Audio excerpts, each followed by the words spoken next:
And so because I wasn't fully walking in my purpose, I was suffocating this huge part of my identity. Even this here wouldn't have been birthed out if I didn't step into that. And because I'm suffocating who I am, I'm grieving. There's death, there's suicidal ideation. So sometimes it's just unlocking these different aspects of who we are that will free us from those hardships. Who's ready for some Girl Talk? Welcome to Girl Talk. I'm Nicole D. Miller, author, blogger, speaker, hybrid book publisher, and your host. At Girl Talk, we are a safe space for female leaders to engage in healing and edifying conversation. This is your Me Too empathetic corner, where we have authentic and transformative dialogue designed to uplift and connect high-achieving women like you. Are you looking for a safe space to cultivate sisterhood with other like-minded female bosses? Leave your cape at the door and join the conversation. Welcome to another heartfelt episode of Girl Talk. I'm your host, Nicole D. Miller. Today, we're continuing a vital conversation that's as deep as it is empowering. Women who bounce back. I'm joined by four remarkable women: Butter Khan, Jennah Lear, Secret James, and Lisa Evans. Their stories are nothing short of courageous. Feel free to reach out to each of them using the information in the show notes.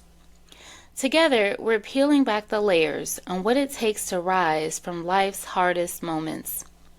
We're talking about the things we don't often say out loud, about moments shadowed by suicidal thoughts, about the different, sometimes unorthodox paths to healing. For some, it was supernatural. For others, it took medication, hospitalization, or the help of a licensed therapist. But no matter the road, one thing carried us all forward: the revelation of purpose. This isn't just about stories. It's about strategies, practical tips, and truth. Whether you're in the valley or climbing out of it, this episode is crafted with love and intention to remind you, sis, you can bounce back. So, grab your favorite beverage, sit back, relax, and join the conversation. So the question was, how do we bounce back now? How did you get through those dark moments of depression, suicidal thoughts, low self-esteem? What were some of the low points? Kind of walking us through low points. Yes, so I have experienced suicidal thoughts, depression. When I attempted suicide at 17, I was hospitalized and diagnosed with depression. So I had to go on medication, and so yes, I dealt with suicide, but praise God, I haven't had a suicidal thought or attempt since that day. That's all God. That's all thanks to God, because it's all God. And so, yes, experiencing depression, anxiety. I also was recently diagnosed with ADHD about 3 years ago. So that helped a lot, put a lot of my life into perspective, because you do, like Jennah was saying, you feel like you're wrong a lot of the times because you just do things differently, and that affects your self-esteem. So I have experienced very low moments where I felt like I was by myself. And the only thing I can really think of is God really getting in there with me, where I'm like crying in the bed, like by myself, and He's comforting me, saying, I'm with you, you are worthy, I am here with you, I'm your Father. That's the only voice besides my own in me that I could really hear, and Him being able to pick me up the next day to keep going. My husband wrote a book a few years ago called One Day at a Time. And it's just about talking about how taking the next step the next day, one day at a time, instead of trying to accomplish everything at once, just taking the step to go to the next day really will help you move towards your progression, your space of progression. And I think that's what helped me, is God comforting me in those moments where I am feeling depressed, where I am having anxiety, and getting me to that space of, okay, one day at a time, next day, the next day, the next day, to really come out of that place and bounce back. Thank you guys for sharing. I have two moments that kind of stand out to me pretty heavy. So I went through a really rough time in my mental health, like I shared before, for about a good year. And I feel like the way, when I go through things, I don't wear it, right? So it's just like, I just don't look like some of the hardships I've experienced. And during this time, my mental health was so bad, I remember sitting across from a friend. It just felt like rats were eating my brain. But like, I look good on the outside, I could hold a conversation. But it was like that every day for a year. And I was talking to my mom about it, like, Mom, have you ever experienced anything like this? And she was like, yeah, but I just don't think we knew what to call it, so they didn't have language. So, they resorted to substance abuse or acting out or unhealthy behaviors. And one night, it was so bad, I was afraid I would kill myself. I was afraid I wouldn't be able to stop myself. And it was 2 a.m, and I called my spiritual mom, and she picked up, and she talked to me for 7 hours straight. It was such a battle over my life that night, and I never understood why. I was like, Lord, I haven't been through X, Y, and Z. Why is this happening? And I'm glad you brought up the ancestral DNA, because that's what was revealed. It was in my DNA. It was the trauma my ancestors were facing in the slave ships. I was like, this is crazy. But I was called to heal. I was called to walk out healing, which I did, and I had to fight for. So that was one major experience. The next one was the pandemic. My mother transitioned, dealing with excessive loneliness, grief, and trauma, and couldn't find a purpose, right? We keep going back to that. What is my purpose? And crying out to God one day, and all of a sudden, my body got up. I did not have control over my body. Got up, put on some workout clothes, and went to the gym. And that was a tool to help me renew my mind, get the endorphins kicking. It didn't, wasn't the answer to everything, but it was a great outlet. Like, working out was a great outlet to help me take it one day at a time, one step at a time. And then, of course, the creativity. So when I wrote When Love Wins, it was like falling in love. I never had that experience outside of a man or Jesus, and all of a sudden, I'm like, oh my God, I'm in love with writing. Like, I want to run home, leave my girls, and write. I want to write for 8 hours a day. Like, it was crazy. But that was connected to my purpose. And so because I wasn't fully walking in my purpose, because I'm a business person, I didn't see myself as a creative. So I was suffocating that this huge part of my identity, even this here wouldn't have been birthed out if I didn't step into that. And because I'm suffocating who I am, I'm grieving. There's death, there's suicidal ideation. So sometimes it's just unlocking these different aspects of who we are that will free us from those hardships, but we don't know, right? So, anyways. So, the next question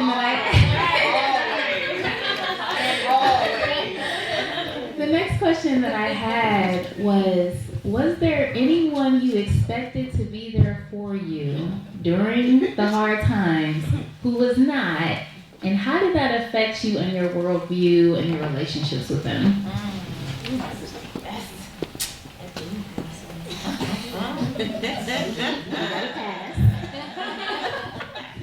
learned not to even expect no. You know what? I learned not to even, because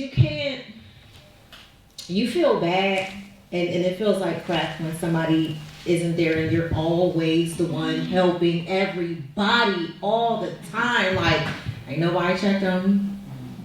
Like, you got all this advice, but ain't nobody gonna chip in nothing. Like, can you give me the number to the person you telling me to call that you don't know the name of? You know what I mean? Like, it's always, everybody thinks you're always okay. So it's just a downer to realize that no one can really be there. Half the people that weren't there for me on the worst time of my life was because I didn't tell them what was happening to me. My parents couldn't save me from Alcatraz. Alcatraz is my ex-marriage. They couldn't save me. No one knew. The only person who knew was at the very tail end was my sister, my oldest sister, because I'm the baby. or 4 girls, 2 boys. But my older sister was like, baby girl, one day you're gonna get up and you're not gonna be able to cry anymore. That's when it's time for you to move. Because I can't tell you when you're ready.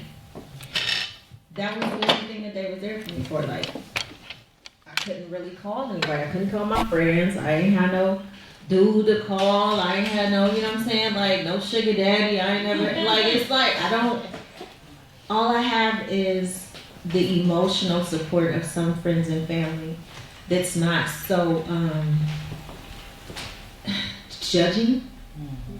They won't be like, yeah, I told you you shouldn't have did. Like, I don't want to hear that. I know I messed up. You know I'm in a bad place. Like, don't kick me while I'm down and pour acid on it. You know what I'm saying? Like, it's like you don't really. So just not being able for anyone to really know fully what I was going through and the depth of it was hurtful, because I was still able to, no matter how shitty I felt, pour life into other people. And I think that's whatever kept me going too. Because it's just a disappointment of people that you just would hope be who they really were, but they weren't, and they showed you, you know, people that owe you money, people put you in a bad spot, people don't show up. I don't have another book.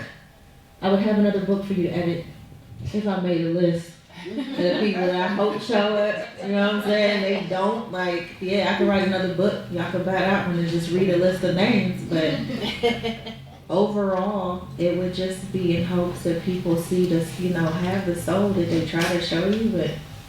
And it's just hurtful that they're just not. And I had to realize, stop looking for that.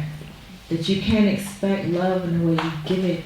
Because God is going to give you everything you need when you need it, the way you need it, not expect it. If I go to hug you, I can't expect you to be touchy-feely like I am. Because I'm going to touch you. I'm going to hug you. I am. You can be mad at me next time and you know to run when I'm coming, but I'm going to hug you. But I can't expect everyone to be so affectionate as me. And I can't be mad at that. You're not me. And I'm not you. So I stopped looking for people to be there. It gets lonely as hell. It does. It's just lonely as shit on the top.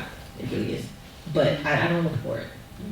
So I guess that would be the disappointing part, because I have to look for it and I don't have it. So. Yeah, I'm kind of going to piggyback off of you. That's been my most recent, I guess, bounce back situation is my dad. So I was pregnant all year long. And I thought my dad, my adopted dad, when I say mom, dad, they're my adopted parents. I don't call my biological parents my parents. I wasn't. Yes. I just want to, I just got to, because it could be a little confusing. But, so he's been addicted to drugs and alcohol my whole entire life. I'm 31, probably even before that. And so he's been in and out of my life, in and out of jail, in and out of here, there, rehab, all these places. And I've always wanted him to be there. And he just has never really been in the way that I wanted to. And most recently, when I was pregnant, I realized that little girl in me has just been crying out for so long and never really been fulfilled with that love from her father. And that really almost broke me this past year, because it's very painful. I'm already dealing with my abandonment from my parents, and I gotta deal with it from my, dad, from my biological parents. I got to deal with it from my dad. And it was very heavy and very thick. And I just realized the same thing you said, like, nobody is gonna love that little girl like God can. And that was very disappointing, even though, it's God, but that's still disappointing, because you want that love from your parents. You want also that celebration of you having a baby, you want your dad, you want those type of things that you see. And I just had to realize that it wasn't gonna come, and I had to be okay with that. And that was very discouraging, very disappointing to me. I've, talked on the phone to my friends here for hours about it in therapy, and my husband, and I think that my dad has been the most recent, situation or person that I thought would be there for me that has not been, but I've been healing, because I'm not healed from it, I'm healing through just realizing that only God can really fill those places, and to also celebrate the people that are here. That was one thing my therapist kept telling me is, look at the people who did come to your shower. Look at the people who are supporting you. Well, he came to the shower, but you know.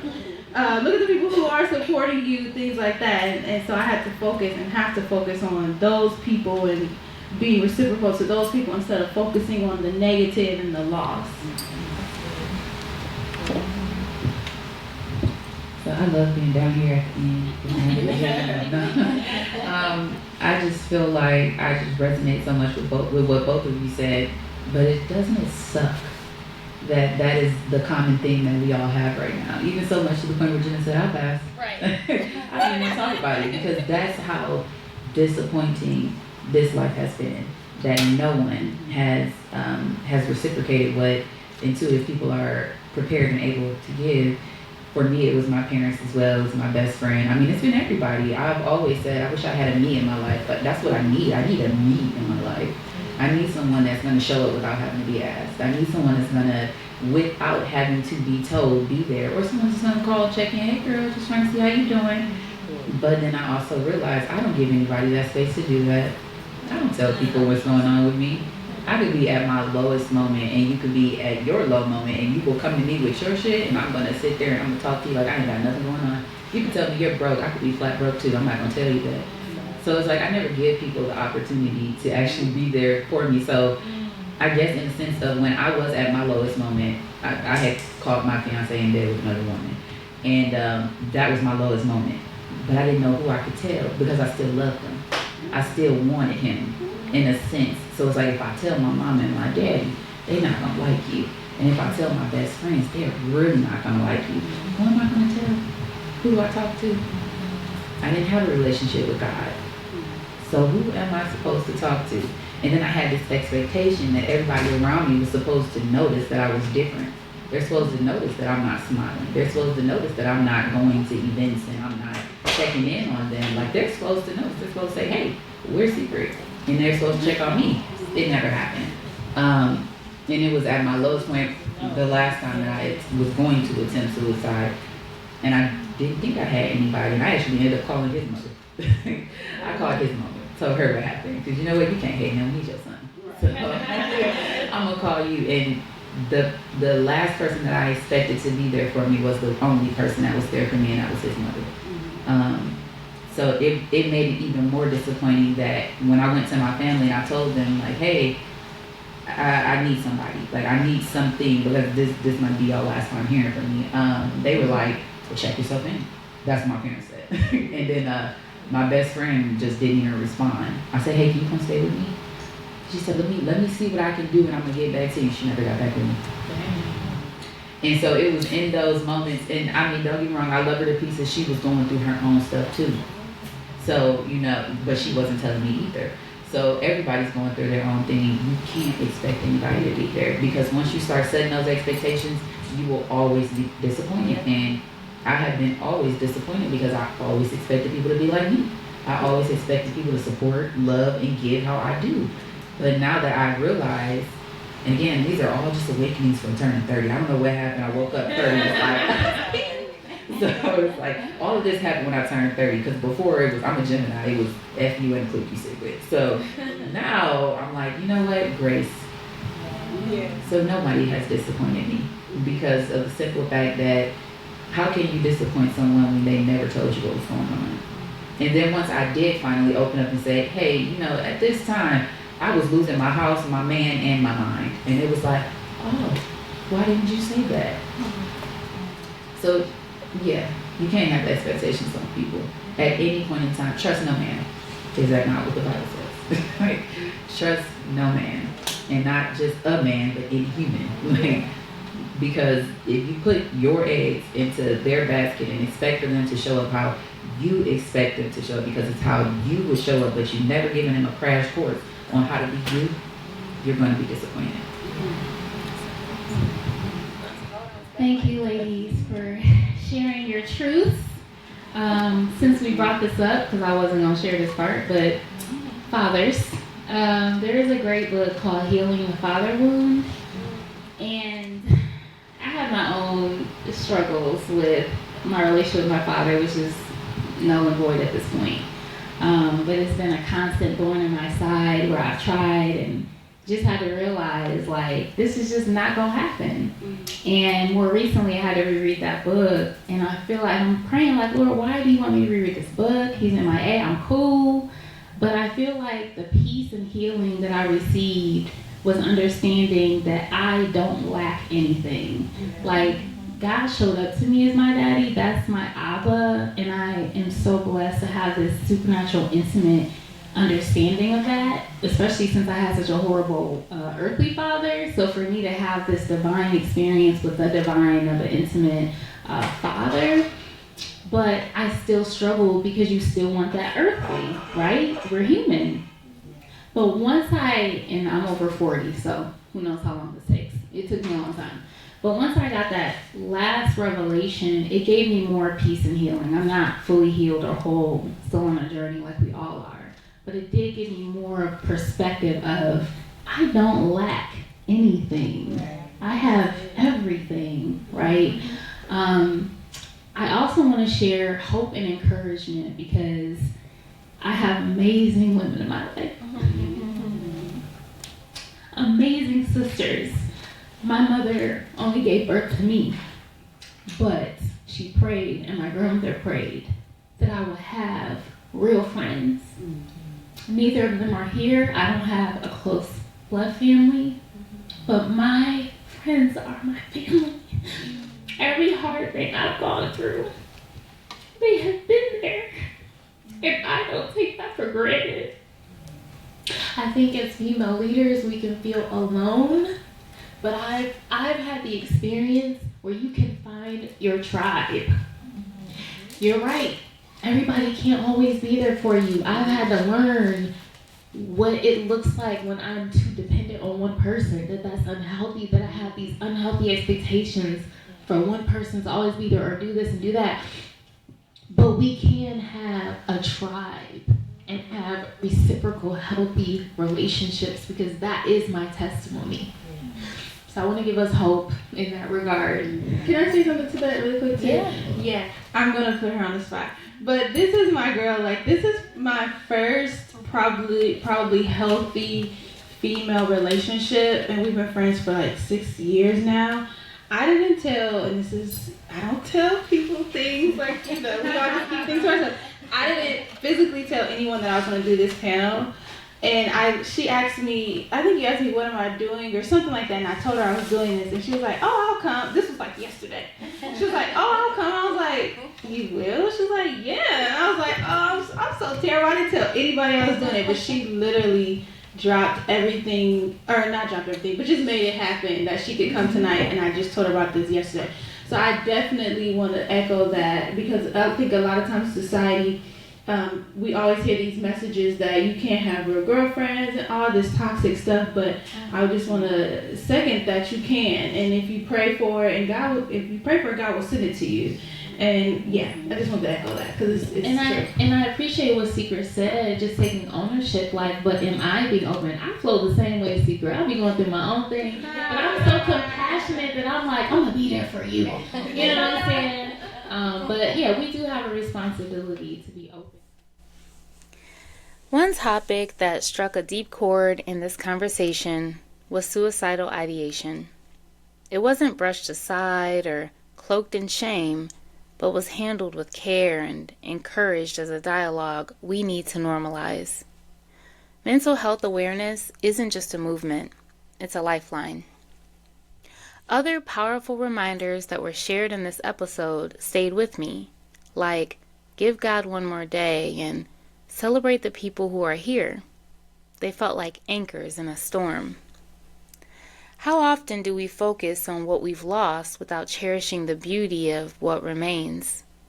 Lisa's words were a poignant invitation to shift our perspective and lean into gratitude. Another takeaway for me was the challenge posed to all of us as women and community builders. Are we sharing what's truly going on in our lives? Are we allowing ourselves to be vulnerable enough to create space for connection? If you resonated with Butter and Secret's experiences of lacking community or assistance, my encouragement is to be the change you want to see. Show up for others in the way you wish someone would show up for you. And just as importantly, stay open. We attract the energy we give off. This episode also invited me to think about my own resilience and the role that faith, community, and my choices played into it. It reminded me of the importance of moving my body through exercise, not just for physical health, but for mental clarity, and of course, turning to God in moments of doubt. Sometimes it's as simple as taking it one day at a time and trusting in something greater than ourselves to carry us through. You guys got to see me cry the ugly tears in this episode, and that's okay, because I try to lead by example. If you don't know this by now, Girl Talk is a safe space for our tears, and they're usually inevitable when we get together, which is why I like to bring the tissues. If there's one thing I would leave with anyone who's listened, center yourself in gratitude and faith. Take stock of your own strength, and when you're able, pour that into others.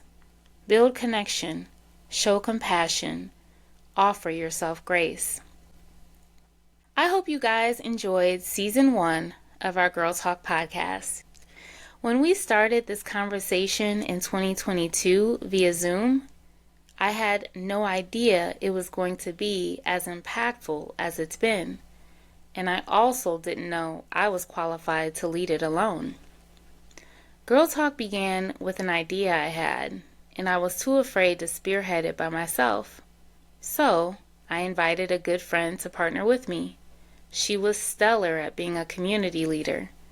But there it was again, me seeing someone else in a space I was called to occupy. Because she wasn't available at the time, and it was pressing on me to move forward, I launched Girl Talk myself. I can see now that was by design. In walking forward with Girl Talk, I've met some amazing women, many of whom you've gotten to hear speak. For several of our conversations, we did short one-on-one chats live, so attendees could get to know our panelists more personally. You can tune in to the next episode for these one-on-one chats. In season 2 of Girl Talk, we will actually have individual interviews called Girl Talk One-on-One, along with our quarterly panelist discussions. This is a slight change in the forum that I think you guys will appreciate. You'll now be able to hear from more women and glean from their individual stories. And guess what?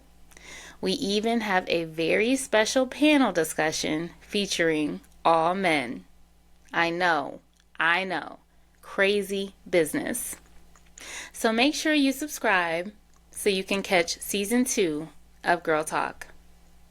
You can also tap into the show notes for resources mentioned in this episode that will assist you with bouncing back. Thank you guys for diving into our vulnerable, heartfelt discussions on this season of Girl Talk. And remember, I attract amazing women doing amazing things. So guess what, sis? That means you're amazing. Don't forget to subscribe, rate, and review this podcast. To continue the conversation, join our Girl Talk community by following @GirlTalkCLE on Instagram and Facebook.com/HTOHB, where you can join the Girl Talk Facebook group. You can follow me personally on Instagram @HTOHB, on Facebook.com/HTOHB, and at YouTube.com/@HTOHB. Feel free to reach out via email info@indiemillerpublishing.com. If you're a writer who wants to take the next steps into becoming a published author, you can book a one-on-one consultation at indiemiller.pub. Just let me know you heard about my publishing house through Girl Talk, and I'll give you a 50% discount on our one-on-one. If you'd like weekly inspirational nuggets, you can subscribe to my blog and monthly newsletter at NicoleDMiller.com, where you can learn more about me and my writing.